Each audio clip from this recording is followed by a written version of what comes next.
taking on Hickory Ridge. The varsity women's tennis team will also be away with a game against West Cabarrus. On Thursday, the action continues with both the JV and varsity women's volleyball teams playing at home against Cox Mill. The JV and varsity men's soccer team will travel for their game against 𝗪𝗠𝗏𝗄𝗏𝗏, and the varsity women's tennis team has a match on the road against Hardin University. Remember, you can get your tickets and stay up to date with all the action at 𝗪𝗵𝗶𝘁𝗲.com. Come out and support the Wonders. Wonder fans, welcome back. We are here with three very fast athletes.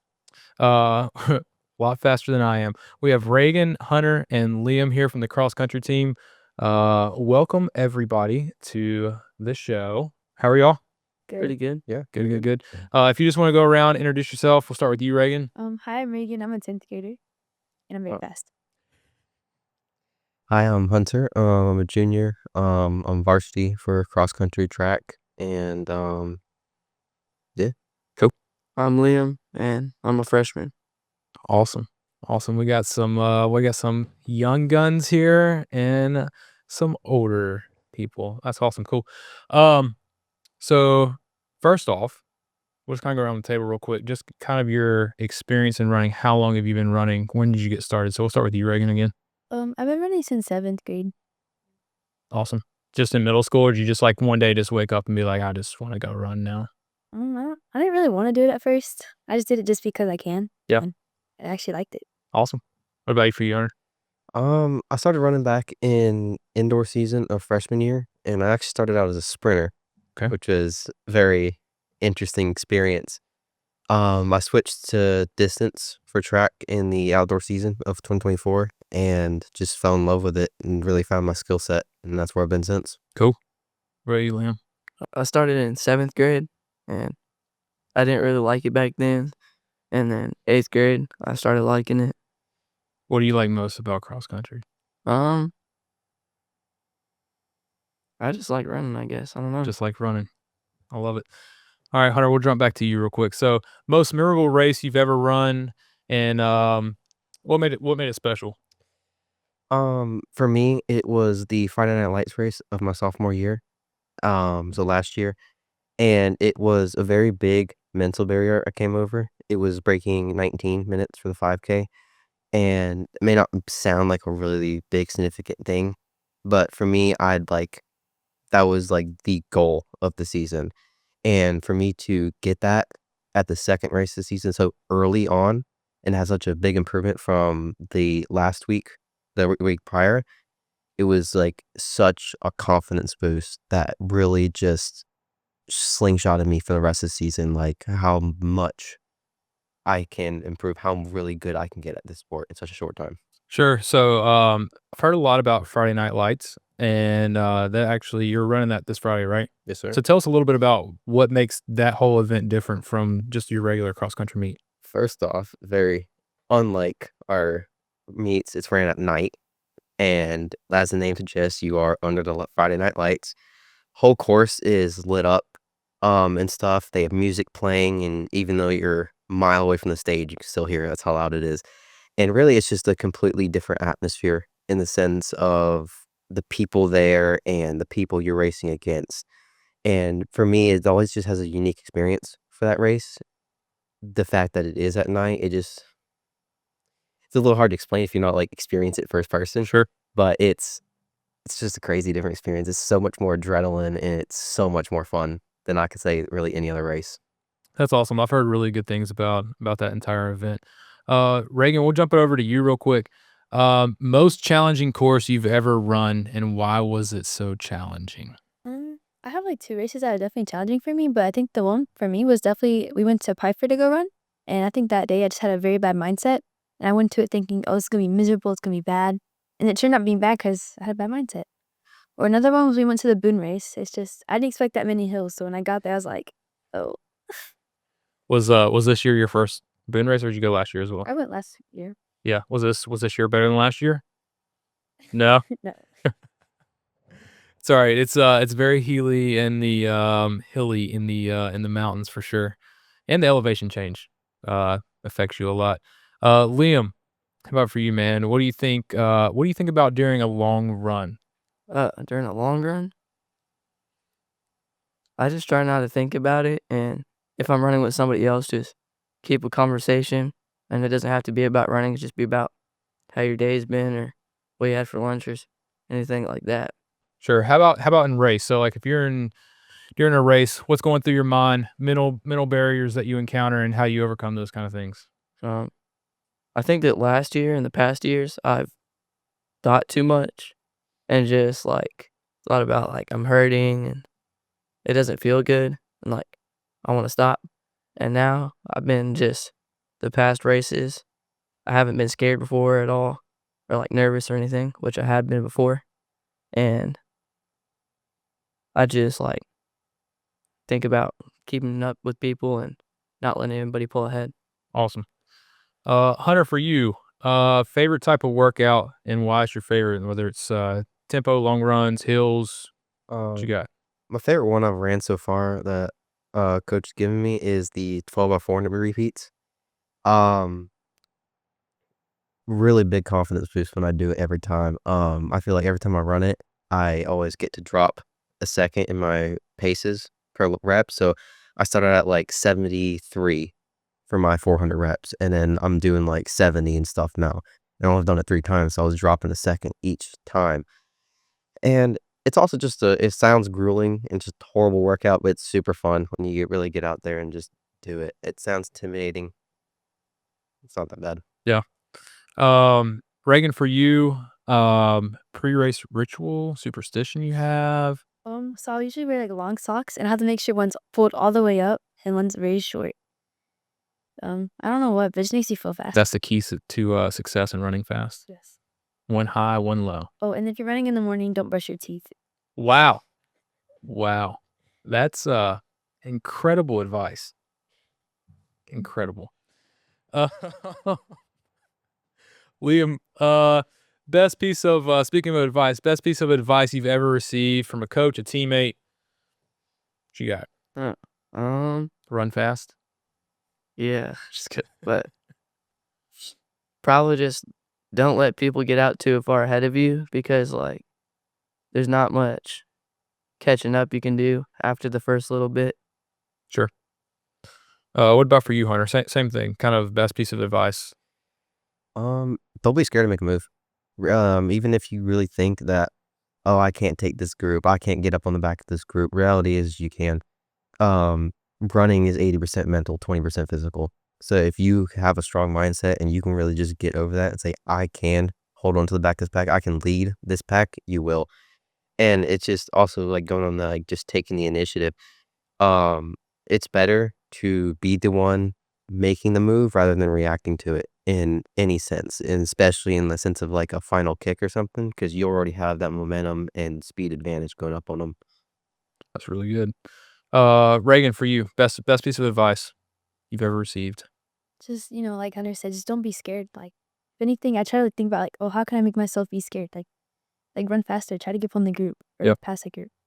Awesome. Let's see, Hunter, we'll kick it back to you. One thing you've learned from running, and this probably falls right into the last question. One thing you've learned from running that could apply to other areas in your life. Never take an opportunity at its face value, because you never know where it'll take you. Like, originally I was doing running just for the extracurricular, just to get it down on the resume for college and stuff. Because you can ask my mom, grandparents, my mom, brothers, my dad. You can ask whoever. I was not an athletic kid growing up. I was the stereotypical nerdy type in the books. Never liked being outside. But once I really got into running and figured out like, oh shoot, I can go to college with this. I have so much more opportunity than just the words on a resume for college. It really just showed to me that you should never take an opportunity to take that face value. It's really good. All right, it's gonna be rapid fire here. So each of you will kind of answer these questions. We're just gonna go around the table. So start with Liam. Would you rather run in the pouring rain or the heat? The pouring rain for sure. It makes it a whole nother experience, and it's just way better feeling than the heat. Hunter, about you? I agree with Liam. Pouring rain. If it's hurricane conditions, that's the best. Reagan, same? Yeah. Yeah. We'll stick with you, Reagan. Trail running or track running? Trail running for sure. There's just so much more to see rather than the track. Different scenery. Hunter, you? Trail running for anything over 2 miles. And anything under 2 miles, I don't care doing on track. Yeah. You, Liam? Trail running is way funner and just different scenery. Yeah. Stick with you, Liam. Favorite post-race meal? What are you eating as soon as you get done with the race? Usually for me, when I get done running, I'm not really hungry. And then later I want something like sweet, like ice cream or like a slushie or something. Hunter, you? Gotta say with Liam, like not immediately hungry. And for me, it's if we stop at QT, it's the Italian subs from Sweet Tea. QT, I mean. Wow. Reagan, you? Whatever we have in the tent, but if we stop by QT, definitely a pepperoni pizza. Pepperoni pizza from QT. Y'all are introducing to me a lot of new things. All right, this is always a fun one. Reagan, you, what's your go-to song right now or go-to artist that you're listening to while running? Right now it's 𝗪𝗵𝗶𝘁𝗲𝗏 by, I don't remember his by, but it's just so fun to listen to. Like the beat, I love the beat. Like it makes you run faster. Yeah, upbeat, get you going. Hunter, you? For me, I really only listen to the music when it's like hard workouts or long runs, something like that. And I just really like the like hard rock, so like Metallica, AC/DC, Guns N' Roses, all those kind of bands. Old school. Love it. Liam, you? I don't really listen to music when I run, but if I do, it's just when I'm on my own. I just listen to any type of country. Okay. Yeah. Cool. Awesome, guys. Well, I appreciate y'all joining the show today. And good luck Friday at Friday Night Lights. Thank you. And good luck for the rest of the season, guys. Appreciate it. Thank you.